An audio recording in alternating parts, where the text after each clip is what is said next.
बस 30 साल के बाद ये परिसीमन आयोग बना और 30 साल में अनुसूचित जाति जनजाति की संख्या बढ़ गई, काफ़ी बढ़ इसलिए नहीं गई कि बच्चा ज़्यादा पैदा हुए, बल्कि बढ़ गया इसलिए कि बहुत सारी जातियां अनुसूचित जाति जनजाति में जोड़ दिया गया। और सबसे ज़्यादा सर इफेक्ट हुआ है आपके यहाँ महाराष्ट्र में, जहाँ शेड्यूल कास्ट की पॉपुलेशन जस्ट डबल हो गया। कमीशन बनने के बाद सरकार ने पहले निर्णय लिया कि 1991 के जनगणना के आधार पर परिसीमन किया जाएगा, और हम लोगों ने उस समय में मांग किया था जब सर्वदलीय समिति की बैठक में, तो मंत्री जी ने कहा कि 2001 संभव, हम लोगों ने कहा था 2001 पर करो, तो मंत्री जी ने कहा 2001 संभव इसलिए नहीं है कि 2001 का अभी तक जनगणना का रिपोर्ट अधिसूचन नहीं किया गया है, पब्लिश नहीं किया गया है, और यदि 2001 के आधार पर करेंगे तो ये होगा नहीं, और 1971 के आधार पर ही हमको चुनाव करना पड़ेगा, और जिसमें शेड्यूल कास्ट शेड्यूल ट्राइब्स काफ़ी लूजर रहेंगे। इस परिस्थिति में आपने 1991 किया। बाद में सर मंत्री जी ने एश्योरेंस दिया हाउस को कि नहीं 2001 के आधार पर संभव है, और आपने 2001 का आपने ले लिया, निर्णय ले लिया। लेकिन सर अभी तक 2001 का सेंसस रिपोर्ट अभी तक जो है अधिसूचित नहीं, नोटिफिकेशन नहीं किया गया।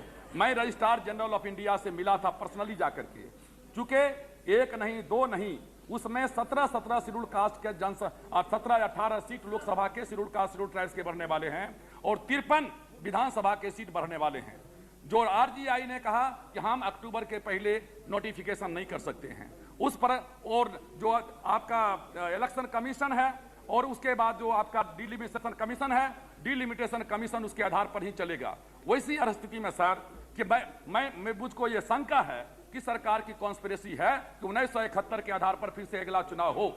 मैं सरकार से जानना चाहता हूं कि सरकार ने 1991 के आधार को बदल करके जो 2000 किया है 2001, क्या सरकार 2001 के आधार पर चुनाव कराएगी, परिसीमन होगा, और यदि होगा तो कैसे होगा, जब तक कि अभी जो है अभी तक 2001 का पॉपुलेशन क्या कहते हैं कि सेंसस रिपोर्ट पब्लिश नहीं किया गया है। और हो सकता है कि सरकार अंत समय में सर कह दे कि ये तो डिलिमिटेशन कमीशन का मामला है, ये इलेक्शन कमीशन का मामला है, ये रजिस्ट्रार जनरल ऑफ इंडिया का मामला है, हम क्या करेंगे। और वैसी परिस्थिति में सबसे ज्यादा सफर होगा। सरकार इस बात की क्या गारंटी दे रही है, ये मैं जानना चाहता हूं। अध्यक्ष जी, 1991 के आधार पर डिलिमिटेशन हो, यह कानून हमने इस सदन में बनाया था।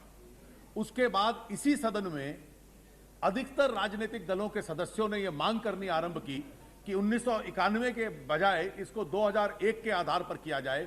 इसलिए किया जाए क्योंकि वो डिलिमिटेशन 2031 के चुनाव तक चलने वाला है, जो इस बार होगा। इसी सदन के अंदर मांग हुई थी, और मैं इस बात का सख्त इतराज करता हूं जो रामविलास जी ने कहा कि सरकार का षड्यंत्र था, क्योंकि इस सदन के हर एक सदस्य ने उसके पक्ष में अपना मत डाला, तभी जाकर 1991 को 2001 किया गया। और उस वक्त भी सरकार ने यह स्पष्ट कर दिया था कि इस साल के अंत तक इसकी सेंसस की रिपोर्ट पब्लिश होगी, क्योंकि संविधान में लिखा है कि लास्ट पब्लिश सेंसस के आधार में होना चाहिए। जैसे ही पब्लिश होगी, हमने बाकी कार्रवाई सारी पूरी की हुई है, उस रिपोर्ट को डिलिमिटेशन कमीशन के पास भेज दिया जाएगा, और प्रयास ये होगा कि जितनी जल्दी डिलिमिटेशन कमीशन अपनी रिपोर्ट दे सकता है, डिलिमिटेशन कमीशन अपनी रिपोर्ट दे। सर मेरा क्वेश्चन साफ था। मैं सरकार सर एक सर मैंने सीधा सवाल पूछा है। सरकार ने उस दिन अपने जवाब में कहा कि टेक्नोलॉजी इतनी बढ़ गई है कि हम 2001 के आधार पर परिसीमन किया जाएगा। मैं सरकार से सीधा सवाल पूछना चाहता हूं, क्योंकि सरकार यहां जवाब दे रही है, डिलिमिटेशन कमीशन नहीं आएगा जवाब देने के लिए, दूसरा कोई एजेंसी नहीं आएगा। सरकार 2001 के आधार पर चुनाव परिसीमन करेगी, और यदि 2001 के आधार पर चुनाव नहीं होगा तो शेड्यूल कास्ट शेड्यूल ट्राइब्स को कौन जनसंख्या के आधार पर रिप्रेजेंटेशन मिलेगा, ये मैं जानना चाहता हूं। डिलिमिटेशन की जिस वक्त सेंसस की रिपोर्ट आएगी, सरकार उसको तुरंत डिलिमिटेशन आयोग के सामने भेज देगी, और सरकार का